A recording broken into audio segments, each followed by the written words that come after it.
नहमदुहु व नुसल्ली व नुसल्लिमु अला रसूलिहिन नबिय्यिल करीम अम्मा बाद फ़अऊज़ु बिल्लाहिस समीइल अलीम मिनश शैतानिर रजीम बिस्मिल्लाहिर रहमानिर रहीम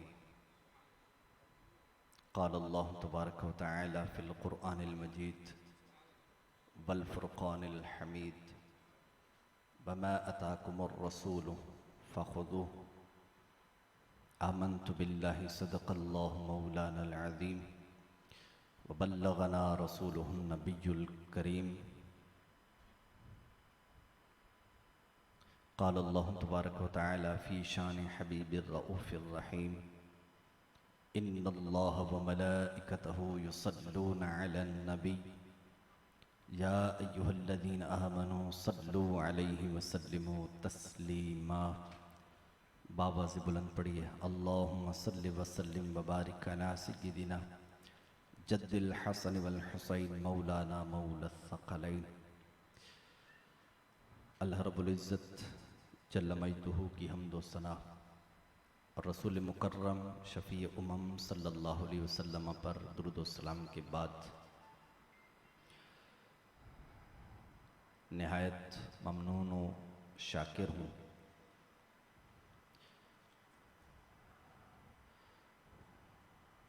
मुहिब्बी व अज़ीज़म मोहम्मद आतिफ़ अत्तारी और मोहम्मद नईम अत्तारी इनका और इनके जुमला मुआविनीन और जो इनके मददगार हैं उनका ख़ुसूसियत के साथ इस मस्जिद के अंदर इस मस्जिद के इमाम व ख़तीब साहब यहाँ की इंतज़ामिया का परवरदिगार सबको दारैन की सादतों से मालामाल फरमाए।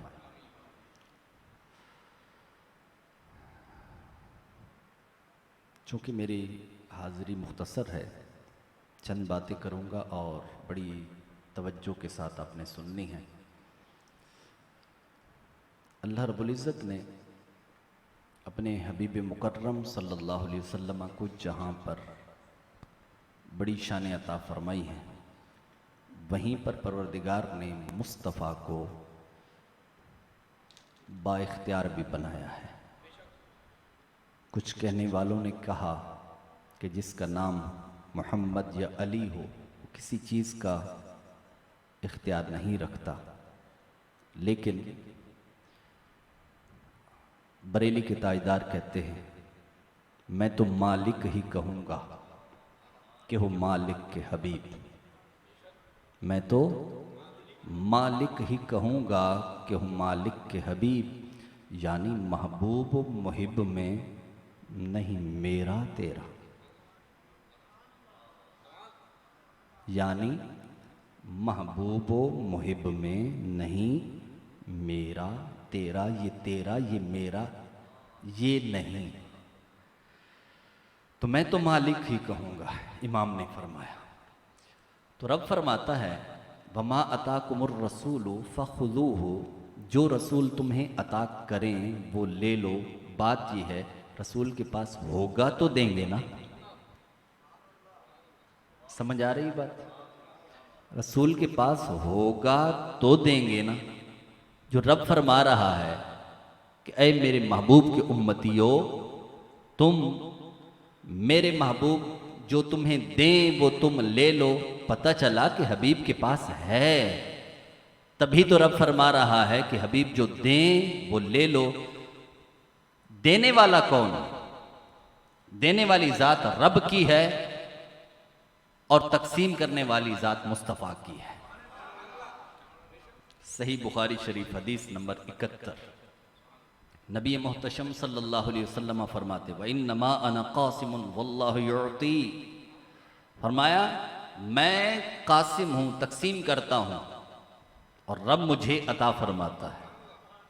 मैं तकसीम करता हूँ, मेरा रब देता है। इसके दो तर्जमे बनते हैं इल्म बलागत के लिहाज से, उलूम कुरान के लिहाज से। यहाँ दो तर्जमे बनते हैं। एक तर्जमा ये बनता है कि मैं तो सिर्फ तकसीम करता हूं, मेरा रब अता करता है, मेरा काम सिर्फ तकसीम कारी है। मैं सिर्फ तकसीम करता हूं, मेरा रब देता है। और दूसरा तर्जमा यह है कि सिर्फ मैं ही तकसीम करता हूं कायनात के अंदर। रब ने यह इख्तियार सिर्फ मुझे दिया है, मैं ही फकत हूं कि जो मखलूक में तकसीम करता हूं। रब ने यह शान फकत मुझ मोहम्मद मुस्तफा को अता की है। कायनात के अंदर कोई भी किसी को भी अगर देता है वो भी मेरे दस्ते अनवर से होके जाता है। तो तभी तो इमाम बोले ना, इन्ना आतैना कल कौसर, सारी कसरत पाते ये हैं, रब है मोती, ये है कासिम, रिज्क उसका है और खिलाते ये हैं। ये हदीस बुखारी के अंदर 3 मकामात पर मुख्तलिफ अल्फाज के साथ है। हदीस नंबर 84 में भी यही अल्फाज है, अल्फाज थोड़े मुख्तलिफ है। और उसमें अल्फाज ये हैं, इन्नमा अना कासिमुन व खाजिनुन वल्लाहु युअती। फरमाया मैं तो महज तकसीम करता हूं, या मैं ही सिर्फ तकसीम करता हूं और खजानों का मालिक भी मैं ही हूं। मालिक भी खजानों का मैं हूं और अल्लाह ताला मुझे अता फरमाता है। इसके बाद जामे तिरमिज़ी हदीस नंबर 3680, नबी पाक अलैहिस्सलातु वस्सलाम फरमाते हैं, फरमाया मा मिन नबिय्यिन इल्ला लहू वज़ीरान मिन अहलिस समाई। फरमाया कोई भी नबी ऐसा नहीं कि जिसके 2 वज़ीर आसमान में ना हो। फरमाया व वज़ीरान मिन अहलिल अर्द, और कोई नबी ऐसा नहीं कि जिसके 2 वज़ीर ज़मीन में ना हो। अब हुजूर ने जब अंबिया की गुफ्तगू की, अंबिया के बारे में बताया कि कोई नबी ऐसा नहीं जिसके 2 वज़ीर ना हो, आसमानों में और 2 ज़मीनों में। अब हुजूर अपने वज़ीरों की बात फरमा रहे हैं, बता रहे हैं। फरमाया फ़अम्मा वज़ीरया मिन अहलिस समाई फ़जिब्रीलु व मीकाईलु, मेरे 2 वज़ीर जो आसमानों में हैं, एक जिब्रील हैं और एक मीकाईल है। और फरमाया व अम्मा वज़ीरया मिन अहलिल अर्द फ़अबू बकरिन व उमर, फरमाया जमीन में जो मेरे 2 वज़ीर हैं, एक अबू बकर है और एक उमर फारूक। ये हुजूर फरमा रहे हैं। अच्छा एक बात बताइए, वजीर किसके होते हैं? किसके होते हैं? बादशाह के होते हैं। बादशाह भी बेख्तियार होता है, बादशाह भी बेख्तियार होता है। तो वजीर होते हैं बादशाह के। तो मुस्तफा करीम अलैहिस्सलातु वस्सलाम ने इशारतन बता दिया, फरमाया कि मेरे 2 वजीर अगर आसमानों में हैं तो मेरी हुकूमत आसमानों पर भी है, और मेरे 2 वजीर जमीन में हैं तो हुजूर ने बता दिया मेरी हुकूमत जमीन पर भी है। इसलिए तो अमीर अहले सुन्नत ने क्या खूब फरमाया, तेरी फर्श पर हुकूमत, तेरी अर्श पर हुकूमत, तू शहनशाहे जमाना मदनी मदीने वाले। अल्लाह ने आपको शान अता की है। अच्छा चलो ऐसा करते हैं, हम हुजूर के वजीरों की शान देखते हैं। अल्लाह ने मुस्तफा को जो वजीर अता किए उनकी शान कैसी है। चलिए सबसे पहले हम जिब्रील अमीन के बारे में देखते हैं, जिब्रील की कैसी शान है। इब्ने रजब हम्बली रहमतुल्लाह अलैह बहुत बड़े मुहद्दिस गुजरे हैं। इनकी सने वफात है 795 सने हिजरी। इनकी हदीस की एक किताब है जामिउल उलूम वल हिकम, इसके अंदर हदीस नकल करते हैं। फरमाते हैं हुजूर ने फरमाया इन्नल अब्दा इज़ा दआ रब्बहु व हुवा युहिब्बुहु, फरमाया जब अल्लाह का महबूब बंदा जब रब से दुआ करता है, परवरदिगार ये चीज अता फरमा, तो इरशाद फरमाया, रब फरमाता है ला या जिब्रीलु ला ताजल बिक़दाई हाजति अब्दी, रब फरमाता है जिब्रील बंदे को देना है लेकिन जल्दी नहीं करनी, देना है लेकिन जल्दी नहीं करनी। अच्छा अब रब ने वजह बताई, फ़इन्नी उहिब्बु अन अस्मा सौतहु, मैं चाहता हूं ये बोलता रहे मैं सुनता रहूं, मैं चाहता हूं ये बोलता रहे मैं सुनता रहूं। क्यों? इसलिए कि इसकी गिरफ्तारी मुझे अच्छी लगती है, गिड़गिड़ाना मुझे अच्छा लगता है, तलब करना मुझे अच्छा लगता है, ये मांगना मुझे अच्छा लगता है। मैं चाहता हूं ये बोलता रहे मैं सुनता रहूं। जिब्रील देना है जल्दी नहीं करनी। पता चला कि रब को उस अपने बंदे की आवाज इतनी पसंद है कि रब चाहता है बार बार ये बंदा मांगे, रब देगा सही, लेकिन थोड़ी ताखीर के साथ। बताओ, जो अगर मुस्तफा का कोई उम्मती हो, कोई रब का वली हो, जब वो रब से मांगे, रब को उसकी आवाज इतनी पसंद आए, बताओ अगर दो जहां के सरदार जब रब की बारगाह में इल्तिजा करेंगे, रब को वो सदा कितनी पसंद आएगी, रब को वो सदा कितनी पसंद आएगी। रब कितना उस आवाज को पसंद करेगा कि मेरे हबीब की सदा है, मेरे महबूब की सदा है। अच्छा, आप दूसरी बात यहां पे तवज्जो कीजिए, वो क्या है? बंदे ने दुआ की अल्लाह से, अब रब ने दुआ को कबूल करना है, लेकिन रब फरमाता है या जिब्रील ला ताजल बिक़दाई हाजत अब्दी, मेरे बंदे को देना है लेकिन जल्दी नहीं करनी। बेक़दाई हाजत अब्दी का मतलब है मेरे बंदे की हाजत पूरी करने में जल्दी मत करना, ये मतलब है। इसका मतलब ये हुआ कि बंदा जब रब से मांगता है, रब जब उसकी दुआ को कबूल करता है, तो दुआ की कबूलियत की ड्यूटी अल्लाह ने जिब्रील की लगाई है, अल्लाह ने जिब्रील की लगाई है। जिब्रील को फरमाया किसकी हाजत को पूरा करना है। अब यहां पर मैं आपकी तवज्जो चाहूंगा, वो ये है, जिब्रील ने किसी की दुआ को कबूल करके किसी की हाजत रवाई की। बंदा जब उस हाजत को लेता है, जब उसको वो चीज मिल जाती है, दुआ कबूल हो गई, तो बंदा कहता क्या है? बंदा कहता है कि अल्लाह ने मेरी दुआ को कबूल कर लिया। दे कौन रहा है? जिब्रील। बंदा क्या कहता है? अल्लाह ने मेरी दुआ को कबूल कर लिया।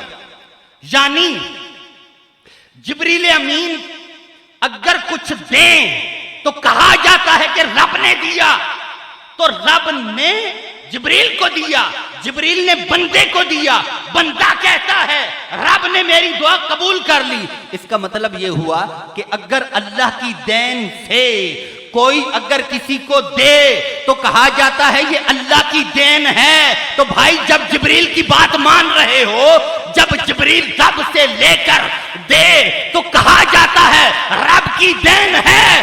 तो दाता साहब अगर किसी को दें, अगर ख्वाजा साहब किसी को दें, अगर गौसे पाक किसी को दें, और अगर मुस्तफा की जात किसी को दे, तो तब भी यही कहना चाहिए कि रब ने अता फरमाया है,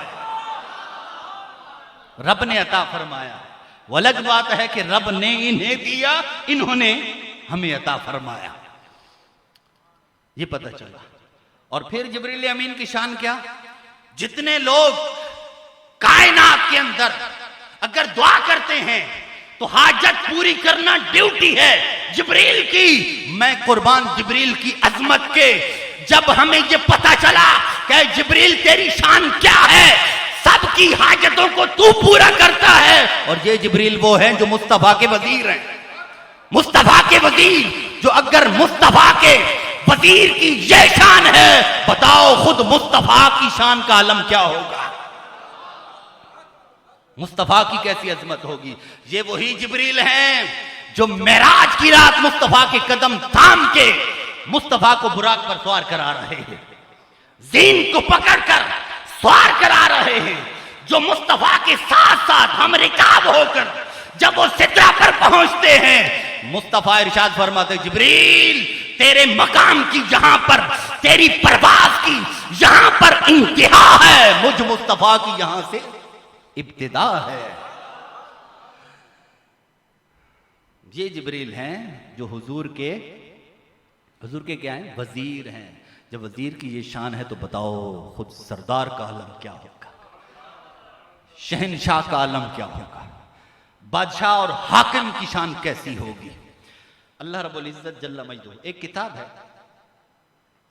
एक मुहद्दिस हैं अबू शेख अस्फहानी रहमतुल्लाह अलैह, बड़ी मशहूर इनकी एक किताब है, अहले इल्म हज़रात जानते हैं, अल अज़मत। इसके अंदर उन्होंने एक रिवायत नकल की है, वो ये कि जो फरिश्ते हैं, इनकी ड्यूटियां जो अल्लाह ने लगाई हैं वो कौन कौन सी लगाई हैं। तो इन्होंने बयान किया, मैं सिर्फ उसका बाज हिस्सा अर्ज कर रहा हूं। फरमाया कि वा मीकाइलु अलल क़त्री वन नबाती, मीकाइल की ड्यूटी ये है कि कायनात के अंदर जितनी बारिशें बरसती हैं ये सारी बरसाने वाला ये मीकाइल होता है। ये मीकाइल की ड्यूटी है, अल्लाह ने लगाई ये ड्यूटी। और फरमाया कायनात में जितने दरख्त हैं, जितने पौधे हैं, ये सारे के सारे उगाने वाला ये जो ड्यूटी लगाई है ये अल्लाह ने मीकाइल की लगाई है। और एक दूसरी रिवायत के अंदर फरमाया कायनात के अंदर रिज्क जिसको भी तकसीम होता है वो मीकाइल के दस्तरखान से तकसीम होता है, मीकाइल के दस्तरखान से तकसीम होता है। तो मैं ये कह सकता हूं कि कायनात के अंदर जिसको भी मिलता है वो मीकाइल के दस्तरखान से खाता है। बताओ ये मीकाइल जो मुस्तफा के वजीर हैं उनके दस्तरखान की वुसअत का ये आलम है, मुस्तफा के दस्तरखान की वुसअत का क्या आलम होगा। तो फिर मैं कह सकता हूं बरेली के ताजदार की जबान से मैं कह सकता हूं कि तेरे टुकड़ों पे पले, गैर की ठोकर पे न डाल, झिड़कियां खाएं कहां छोड़ के सदका तेरा। जो इसको समझते हैं ना तो वो यही कहते हैं कि करूं मदह अहले दुबल रजा, पड़े इस बला में मेरी बला, मैं गदा हूं अपने करीम का, मेरा दीन पाराए ना नहीं, रोटी का टुकड़ा नहीं जहां से कोई दे तो उधर ही मैं बिक जाऊं, नहीं, बल्कि मैं तो उस गली का गदा हूं, मैं तो उस गली का गदा हूं जिसमें मांगते ताजदार फिरते हैं। अल्लाह ने ऐसी शान अता की है मुस्तफ़ा करीम अलैहिस्सलाम को। अच्छा, अब उसके बाद मुस्तफ़ा करीम अलैहिस्सलाम के एक वजीर जो जमीन पर है, मैं सिर्फ हजरत उमर फारूक की बात करूंगा। इनके बारे में यह है कि मदीने के अंदर एक मरतबा जलजला आया तो इन्होंने क्या किया, दरबहुल अर्दा बिदिर्रतिही, आपने अपने दुर्रे के साथ जमीन को मारा, जर्ब लगाई। जब आपने जर्ब लगाई कब, लम्मा इर्तज्जत, जब वो जमीन कांपी, थरथराई, जब जलजला आया तो उस वक्त उन्होंने अपना आसा मारा, अपने दुर्रे को उस पर मारा। कौल, तो हजरत उमर फारूक ने इरशाद फरमाया, कर्री, रुक जा, ठहर जा। और फिर इसके बाद फरमाया, अलम आदिल अलैकी, क्या मैंने तुझ पे अदल नहीं किया, क्या मैंने तुझ पे अदल नहीं किया। फरमाया बस ये कहने की देर थी, जबान से ये कलिमात निकलने की देर थी कि फकर्रत व सकनत, जमीन जैसी थी हिल रही थी, साकिन हो गई, रुक गई।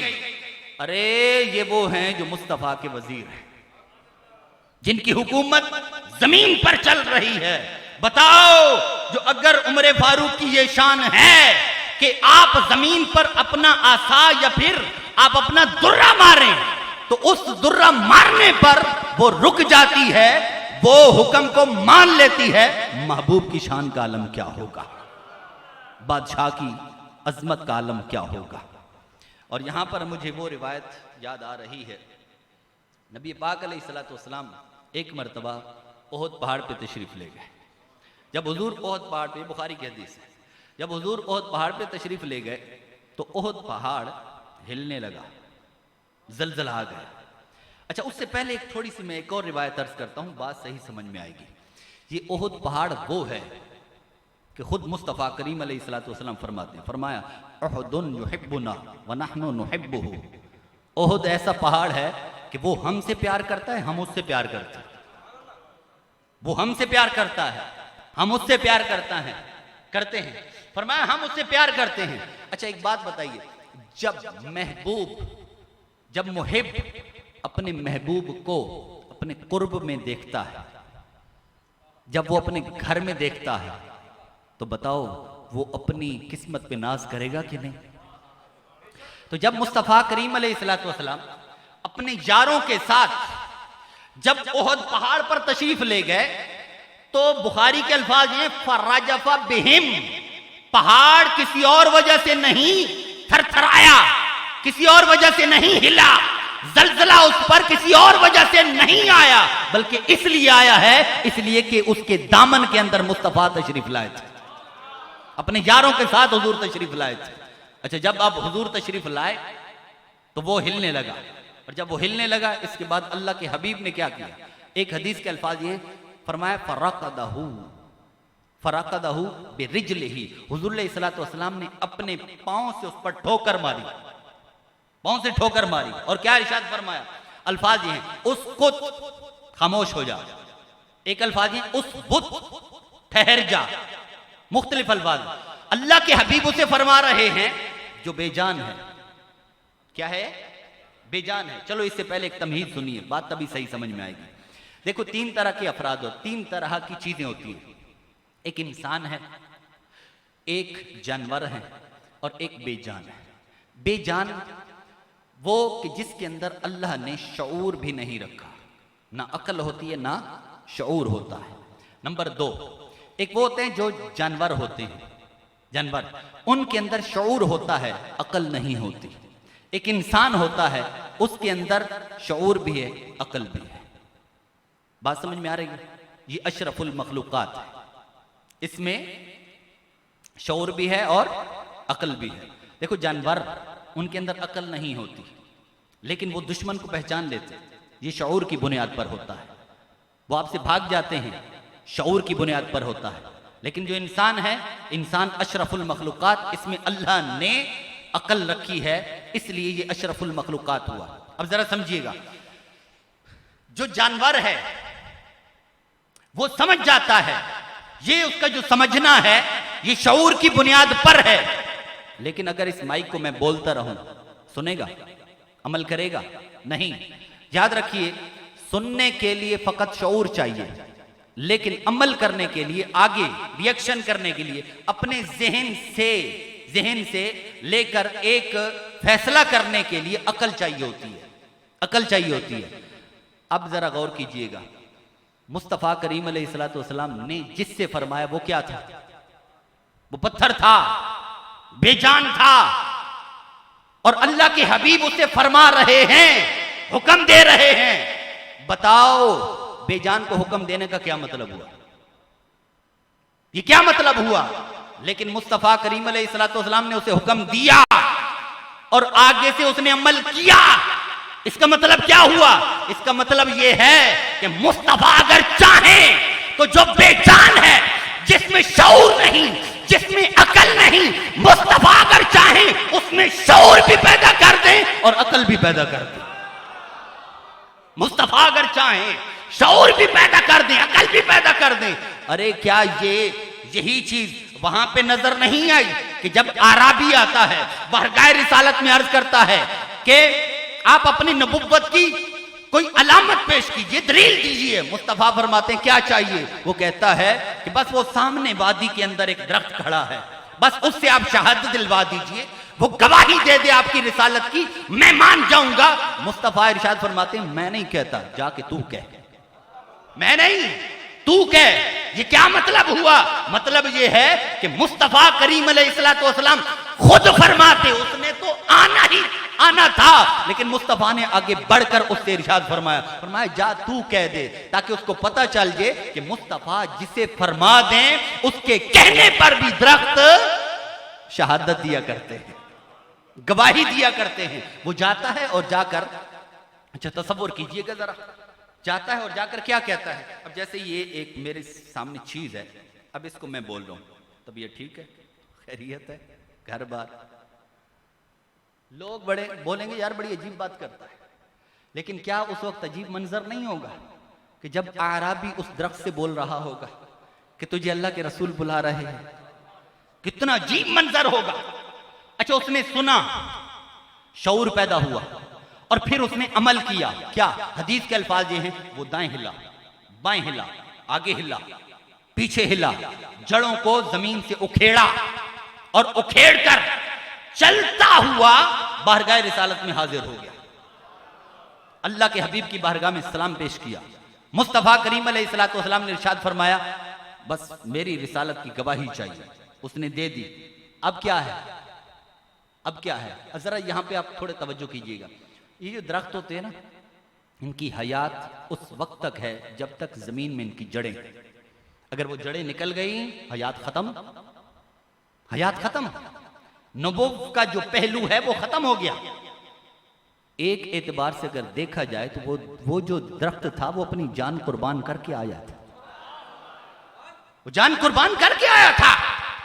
वो जानता था कि अगर मैं जमीन से बाहर निकल गया मेरी जान बाकी नहीं रहेगी। लेकिन वो यह भी जानता था कि मुस्तफा के नाम पर अगर जान जाती है तो चली जाए, कुर्बान होती है तो चली जाए। ये एक जान क्या है, अगर हो करोड़ों तेरे नाम पर सबको वारा करूंगा।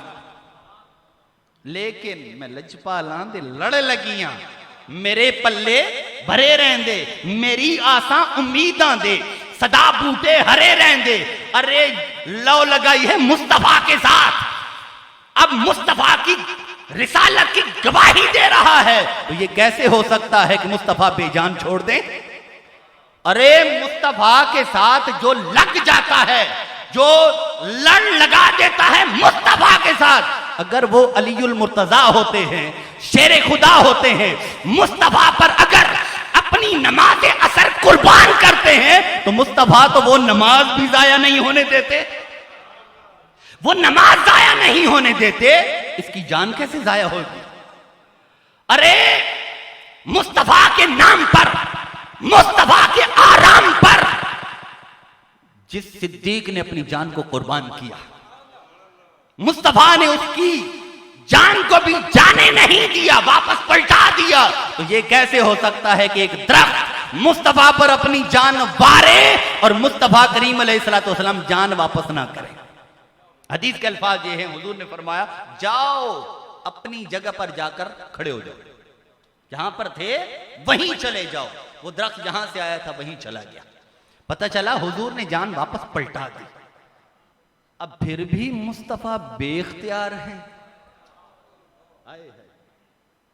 अब हदीस सुनिए जरा, कमाल की हदीस है। हुजूर अलैहिस्सलातु वस्सलाम इरशाद फरमाते, लक़द हबिता अलैया मलकुम मिनस समाई मा हबिता अला नबिय्यिन क़ब्ली। मुझ पर एक ऐसा फरिश्ता उतरा कि इससे पहले वो किसी भी नबी पर नहीं उतरा। फिर इरशाद फरमाया वला यहबितु अला अहदिम मिन बादी, और मेरे बाद भी किसी पर नहीं उतरेगा। इसलिए कि वैसे भी खत्म नबुव्वत हो चुकी, नबुव्वत का दरवाजा बंद हो चुका, किसी पर कैसे उतरता। और फिर इसके बाद हुजूर इरशाद फरमाते हैं वो कौन थे। फरमाया वह हुआ इसराफीलु व इंदहु जिब्रीलु। फरमाया वो इसराफील थे अलैहिस्सलाम और उन्हीं के पास हजरत जिब्रील भी खड़े हुए थे। एक तरफ हजरत इसराफील हैं, दूसरी तरफ हजरत जिब्रील अमीन हैं। अब इसके बाद हजरत इसराफील अलैहिस्सलाम बारगाह रिसालत में अर्ज करते हैं कि आका अस्सलामु अलैका या मुहम्मदु, अस्सलामु अलैका या मुहम्मदु। हुजूर को सलाम किया। इसके बाद अर्ज करते हैं अना रसूल रब्बिका इलैका, मैं रब की तरफ से कासिद बनकर आपकी बारगाह में हाजिर हुआ हूं। मेरे रब ने इरशाद फरमाया है कि मैं आपको ये खबर दूं, इन शिक्ता नबीजन अबदन व इन शिक्ता नबीजम मलिकन। आप चाहें तो नबी बंदा बन जाएं और अगर आप चाहें तो नबी बादशाह बन जाएं। अल्लाह ने आपको इख्तियार दिया है, नबी बंदा बनना चाहे, नबी अब्द बनना चाहे या नबी बादशाह बनना चाहे, अल्लाह ने आपको इख्तियार दिया है। अब इसके बाद हुजूर फरमाते मैंने जिब्रील को देखा, जिब्रील ने इशारा किया कि आका आप तो सब लोगों के लिए, गरीबों के लिए भी हैं, तो आप नबी बादशाह नहीं, नबी बंदा बन जाए। हुजूर अलैहिस्सलातु वस्सलाम फरमाते हैं मैंने कहा नबी जन अब्दन, मैं नबी अब्द बनना चाहता हूं। तवज्जो कीजिएगा, मैं नबी अब्द बनना चाहता हूं। इसके बाद अल्लाह के हबीब ने इरशाद फरमाया लौ अन्नी कुल्तु नबिय्यम मलिकन, अगर मैं ये कह देता कि मैं नबी बादशाह बनना चाहता हूं फिर क्या होता। फरमाया सुम्मा शिक्तु, फिर मैं चाहता भी सही तो लसारतिल जिबालु माया ज़हबा, सोने के पहाड़ मेरे साथ साथ चलते, सोने के पहाड़ होते मेरे साथ साथ चलते, नजर आते। अब एक कहने वाले ने कहा कि भाई देखो इससे तो पता चला कि हुजूर के पास कोई खजाने नहीं है, कोई सोने के पहाड़ नहीं है। क्यों? इसलिए कि हुजूर फरमाते हैं कि अगर मैं ये कह देता, हुजूर ने कहा तो नहीं है, हुजूर ने कहा तो नहीं है, लिहाजा पता चला कि सोने के पहाड़ भी हुजूर के लिए। मैंने कहा नहीं, तू बात समझा नहीं है, बात तू समझा नहीं है, मैं बताता हूं। वो क्या? वो ये है कि एक बात बताइए, दो मनसब हैं जो हुजूर को दिए गए। नंबर एक नबी बंदा और एक है नबी बादशाह। ये दो मनसब हुजूर को दिए गए। इसमें से आला मनसब कौन सा है? आला मनसब कौन सा है? नबी बंदा बनना। क्योंकि कायनात के अंदर सबसे बड़ा जो मनसब है वो अबदियत का है। कायनात के अंदर मखलूक में सबसे बढ़कर जो मनसब है वो अबदियत का है। यही वजह है कि जब फकान क़ाब क़ौसैन औ अदना, हुजूर जब उन मंजिलों में पहुंचे तो हुजूर अलैहिस्सलातु वस्सलाम ने क्या फरमाया? उस वक्त रब ने क्या फरमाया? सुब्हानल्लज़ी अस्रा बिअब्दिही। उस वक्त हुजूर को अब्द कहा गया और वो भी हुजूर की चाहत पर। इसका मतलब ये हुआ कि रब पसंद करता है कि मखलूक वो अबदियत इख्तियार करे, आजिज़ी इख्तियार करे। अब मुस्तफ़ा करीम अलैहिस्सलाम के सामने एक ये इनकिसारी थी, आजिज़ी थी, दूसरी तरफ नबी बादशाह होना था। ये दो चीजें थीं। अब हुजूर ने किसको इख्तियार किया? आला चीज को, आला मनसब को। और वो क्या है? नबी बंदा बनना। एक हदीस है, हुजूर फरमाते हैं मन तवादा लिल्लाह फक़द रफ़अहुल्लाह। जो अल्लाह के लिए आजिज़ी करता है अल्लाह ताला उसे बुलंद कर देता है। जो अल्लाह के लिए झुके रब उसे बुलंद कर देता है। अब मुझे बताइए कि मुस्तफा ने अबदियत को, नबी अब्द होने को पसंद किया, तो फिर बताइए अल्लाह ने हुजूर के रुतबे को बुलंद नहीं किया होगा? आला मनसब को हुजूर ने इख्तियार किया। तो फिर पता चला कि जनाब अगर मुस्तफा यूं कह देते कि मैं नबी बादशाह बनना चाहता हूं, उस वक्त जो रब मुस्तफा को जो कुछ अता फरमाता, अब जब हुजूर ने नबी अब्द होना फरमाया, इख्तियार किया, अल्लाह ने उससे भी ज्यादा मुस्तफा को अता फरमाया। बस फर्क क्या है? फर्क ये है कि अगर मुस्तफा यूं कहते थे कि मैं नबी बादशाह बनना चाहता हूं, नारे तकबीर, नारे रिसालत, माशा माशा।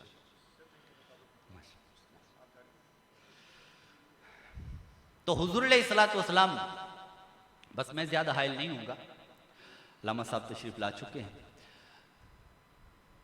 तो हुजूर ने इरशाद फरमाया अगर मैं ये कह देता कि मैं नबी बादशाह बनना चाहता हूं, तो हुजूर फरमाते हैं लसारतिल जिबालु माया ज़हबा, सोने के पहाड़ मेरे साथ साथ चलते। अब दोनों में फर्क क्या है?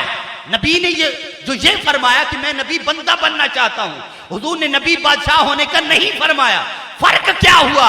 फर्क यह है कि अगर मुस्तफा यूं फरमा देते कि मैं नबी बादशाह बनना चाहता हूं, फिर सोने के पहाड़ होते, नजर भी आते, फिर नजर आते। लेकिन अब मुस्तफा ने जब ये पसंद किया कि मैं नबी बंदा बनना चाहता हूं, अब भी रब ने खजाने दिए हैं, लेकिन हाथ तो बज़ाहिर खाली नजर आता है, लेकिन रब ने कौनैन की नेमतें यहीं पर रखी हैं। इसलिए तो इमाम पुकार उठे कि मालिके कौनैन हैं, गो पास कुछ रखते नहीं, दो जहां की नेमतें हैं इनके खाली हाथ में। बज़ाहिर ये खाली हाथ नजर आने वाला हाथ, इसमें लगता यही है कि कुछ नहीं है, मगर दो जहां की नेमतें यहीं पर है। अरे यही हाथ ही तो था, यही ज़बान अक़दस ही तो थी कि जब हजरत रबिया ने पूछा, हजरत रबिया से हुजूर ने पूछा, इरशाद फरमाया मांग रबिया, क्या मांगता है? तो वो अर्ज करते हैं कि आका बस जन्नत में अपना पड़ोस दे दें, जन्नत में अपना पड़ोस दे दें। बस इतना कहने की देर थी। अल्लाह के हबीब ने ये नहीं फरमाया, जामिद ये मुस्लिम के अल्फाज है, हुजूर ने ये नहीं फरमाया कि मैंने दे दिया, ना ना ना, अल्फाज ये है अब गैर ज़ालिक, ये तो दे दिया, बता और क्या चाहिए? ये तो दे दिया, बता और क्या चाहिए? गोया के मुस्तफा इरशाद फरमा रहे हैं ये जन्नत में कुर्ब देना, ये तो तुझे दे दिया है, बता और भी कोई तलब है? तो वो आगे से अर्ज करते हैं कि आका जब इतनी बड़ी नेमत मिल गई है और हमें क्या चाहिए? परवरदिगार आलम हमें मुस्तफ़ा जान रहमत सल्लल्लाहु अलैहि वसल्लम के नक्श कदम पे चलने की तौफीक अता फरमाए। हज़रत अल्लामा उम्दतुल मुहक्किकीन मुफ्ती इस्लाम जनाब पीर ग़ुलाम रसूल कासमी साहब इस वक्त हमारे दरमियान मौजूद है। तशरीफ़ लाए, इनका तशरीफ़ लाना हम इनको खुशामदीद कहते हैं। परवरदिगार इनका तशरीफ़ लाना कबूल फरमाए और हमारा यहाँ पर मिल बैठना, इनके मलफूज़ात को सुनना, ये भी अपनी बारगाह में कबूल फरमाए। वमा अलैना इल्लल बलागुल मुबीन।